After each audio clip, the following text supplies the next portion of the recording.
মেহেরপুর শহরে সেনাবাহিনী ও ট্রাফিক পুলিশের যৌথ চেকপোস্ট অভিযানে 7টি মোটরসাইকেলের বিরুদ্ধে মামলা করা হয়েছে।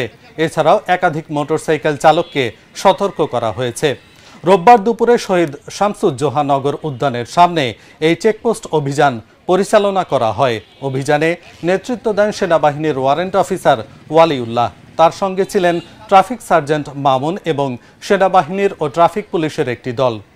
এ সময় মোটরসাইকেলের কাগজপত্র যাচাই, ড্রাইভিং লাইসেন্স ও হেলমেট পরা হয়েছে কিনা তা পরীক্ষা করা হয়। যাদের কাগজপত্র সঠিক ছিল না বা হেলমেট ছাড়া চলাচল করছিল তাদের বিরুদ্ধে আইনগত ব্যবস্থা নেওয়া হয়। সড়ক নিরাপত্তা নিশ্চিত ও ট্রাফিক নিয়ম কার্যকর করতে এ ধরনের যৌথ অভিযান অব্যাহত থাকবে বলেও জানিয়েছেন তারা।